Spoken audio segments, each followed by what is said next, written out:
relator do processo no STF, o ex-ministro Joaquim Barbosa, havia exceções a esse comportamento antirrepublicano. Os líderes dos 4 partidos cujos principais parlamentares receberam recursos em espécie do PT orientaram as suas bancadas a aprovar o projeto que foi encaminhado pelo governo. Somente o senhor Jair Bolsonaro, do PTB, votou contra a aprovação da referida lei. Todos os demais votaram no sentido orientado pelo líder do governo e do Partido dos Trabalhadores na Câmara dos Deputados. E responsável pela investigação do mensalão no Congresso, apontou desvios na ordem de 1 bilhão e 300 milhões de reais. A denúncia do Ministério Público Federal implicou 40 pessoas entre intermediários e políticos, cuja maioria foi condenada pelo STF.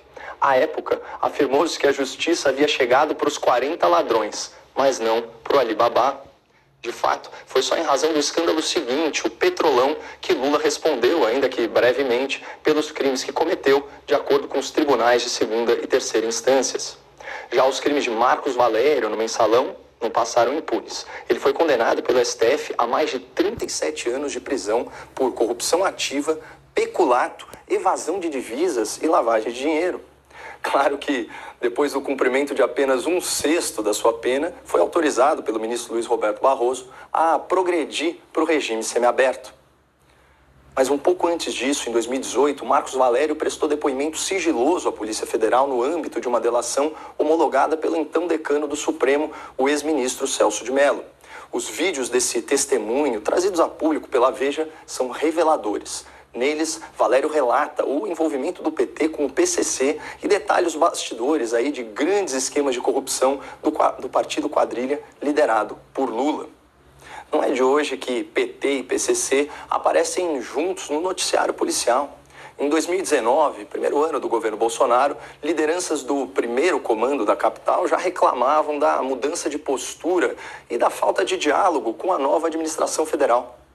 Uma investigação do Ministério Público do Paraná revelou que a maior facção criminosa do país sentiu o golpe depois que os chefes foram transferidos para presídios federais em fevereiro deste ano. Em áudios gravados com autorização da Justiça, o tesoureiro da quadrilha, preso na terça-feira, afirma que as regras estão mais duras agora nesse governo. Os caras começaram o mandato agora, irmão.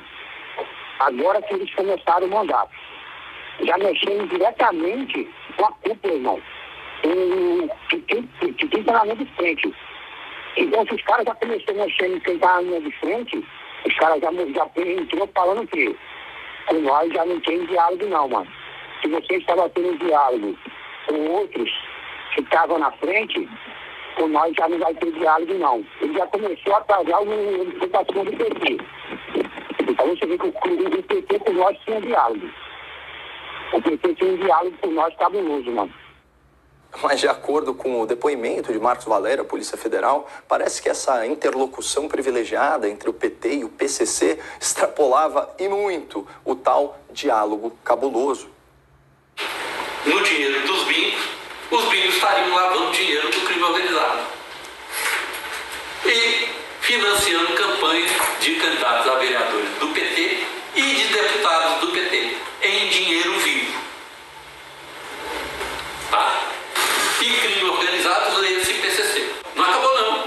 E o Celso Daniel tinha feito um dossiê mostrando quem era do PT, quem estava sendo financiado e quem tinha pedido para ele para manter, para dar ajuda lá em Santo André, ele como prefeito. Tinha feito um dossiê e esse dossiê sumiu. Não sei.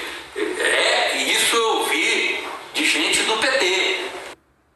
Bom, o dossiê sumiu e levou junto a vida de Celso Daniel, um daqueles assassinatos políticos em que não há provas, mas também não há dúvidas. Pela fala de Marcos Valério, fica claro que o PT tem a corrupção no seu DNA. E antes de assaltar os cofres públicos federais com mensalão, com petrolão e tantos outros escândalos, o PT já recolhia dinheiro das máfias e das organizações criminosas nas prefeituras que havia conquistado. O Celso Daniel achava que o dinheiro era só para manutenção do partido. E a manutenção do presidente e despesas das pessoas pessoas da cúpula do partido.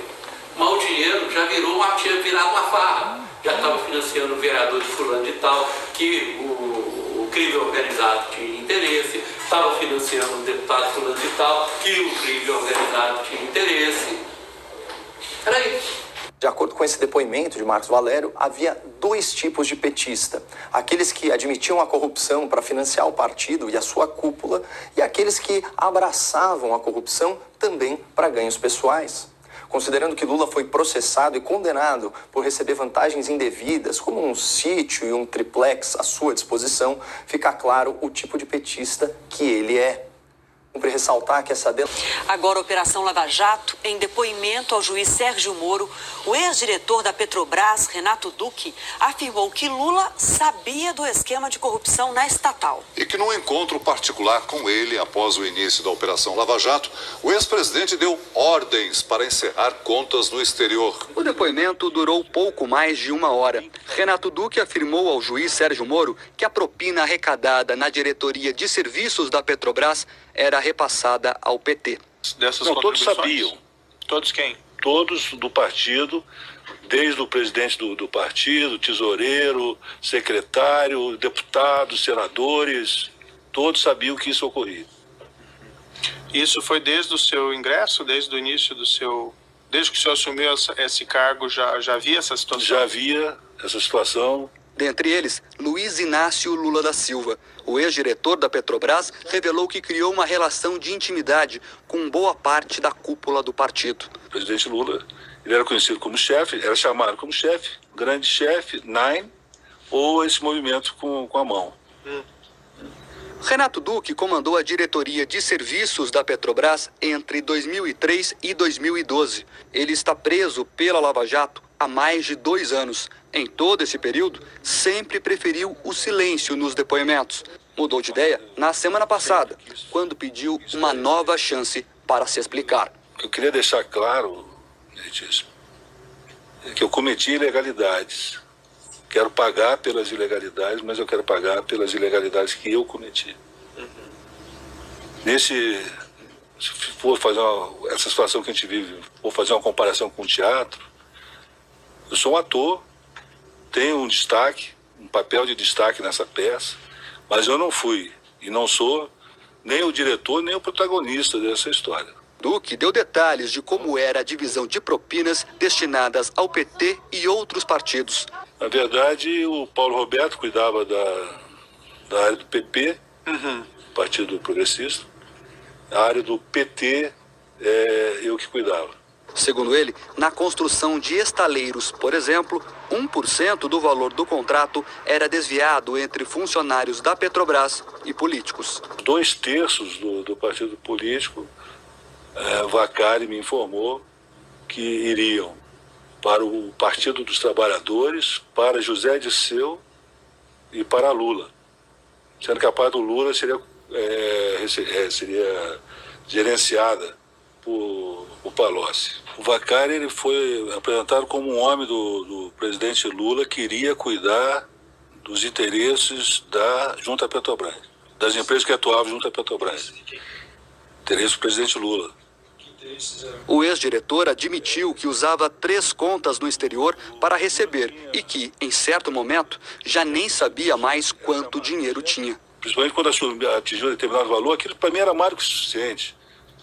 O que você vai querer juntar dinheiro? Eu não usei esse dinheiro. Que determinado valor é esse que você está falando? Quando atingiu 10 milhões de dólares, eu falei, poxa, é muito mais do que eu preciso para viver minha 3ª geração. O ex-diretor também disse que se reuniu 3 vezes com Lula, em 2012, 2013 e 2014. Esse último encontro ocorreu em um hangar do aeroporto de Congonhas, em São Paulo, já com a Operação Lava Jato em andamento. Segundo o depoimento de hoje, o ex-presidente queria saber se Renato Duque tinha dinheiro em uma conta mantida na Suíça.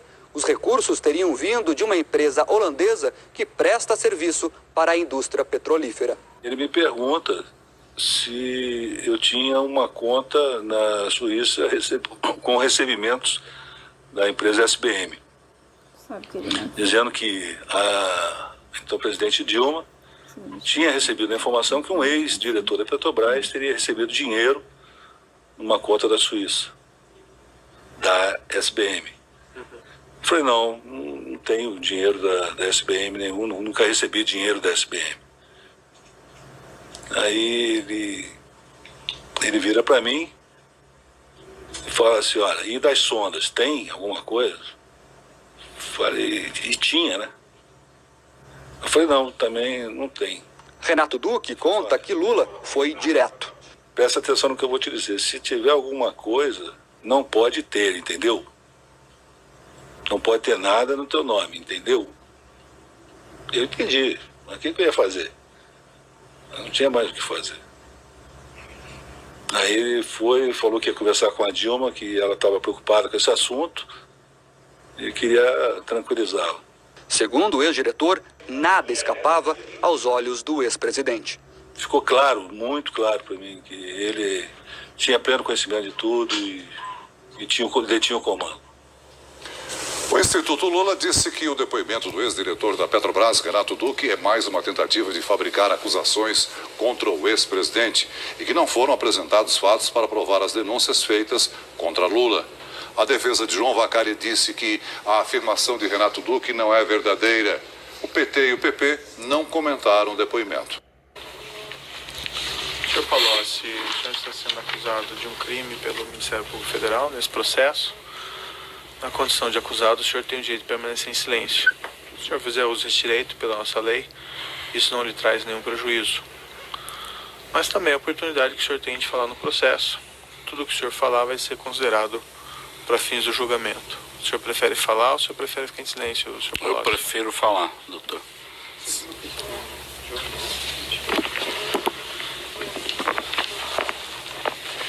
Excelência, como havia sido estabelecido no início da instrução, a defesa do ex-presidente Lula apenas gostaria de saber, para melhor se posicionar ao longo da audiência, se existe algum acordo de colaboração em curso e qual seria o status, eventualmente, das negociações.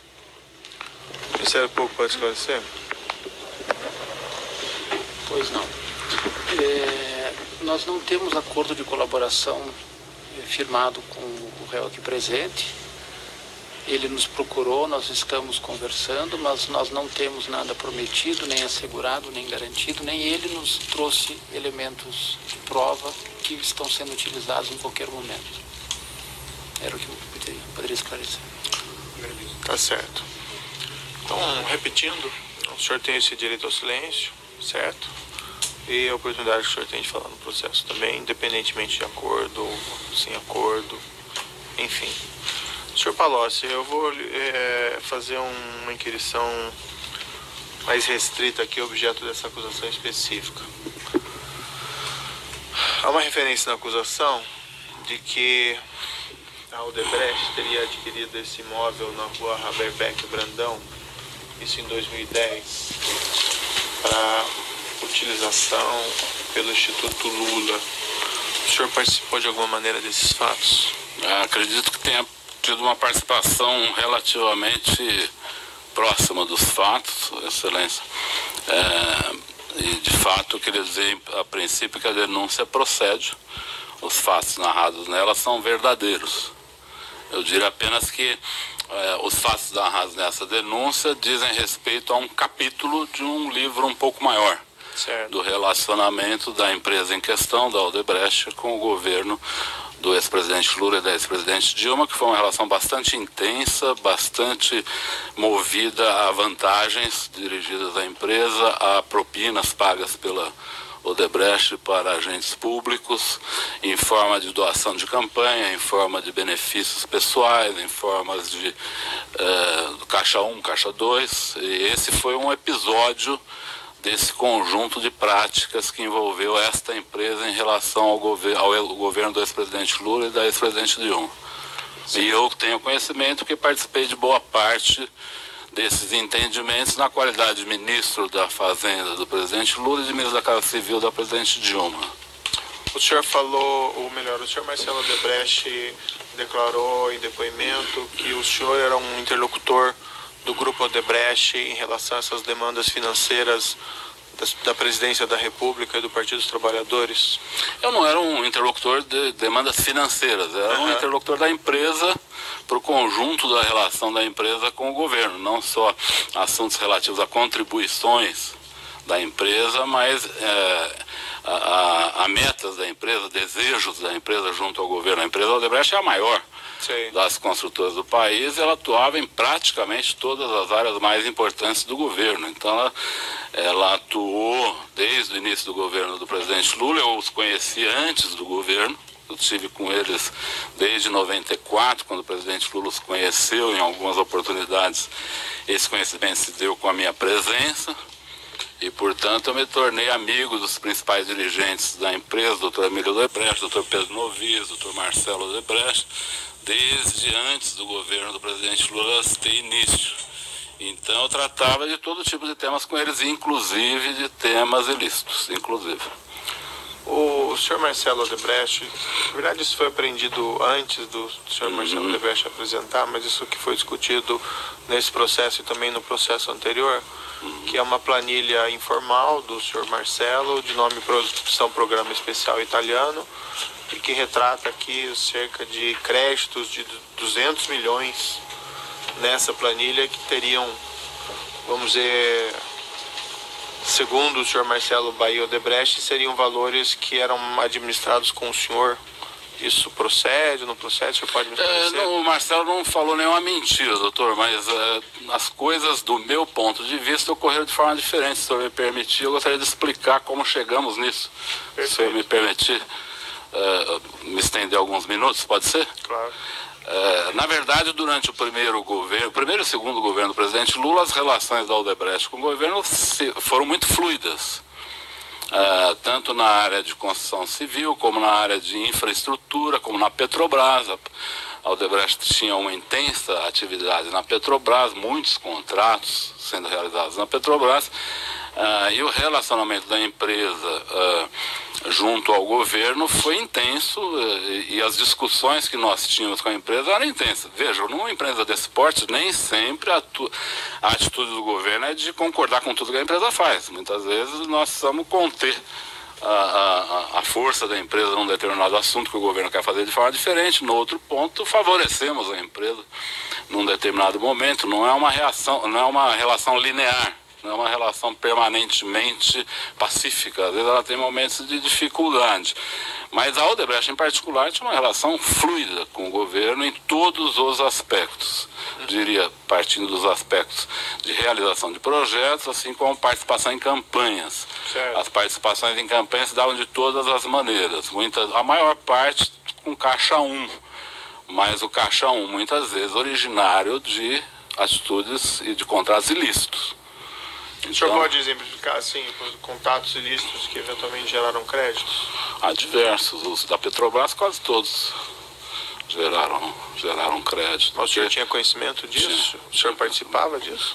Não participei de todos, doutor, porque a Petrobras não era a minha área de atuação direta, mas eu conhecia a relação da Odebrecht com a Petrobras, os ilícitos da Petrobras na área de serviços, na área de abastecimento na área internacional eram bastante conhecidos. Na época eu os conhecia. Como é que funcionava em linhas gerais assim? Essas diretorias, elas foram nomeadas e ao longo do tempo se desenvolveu através delas.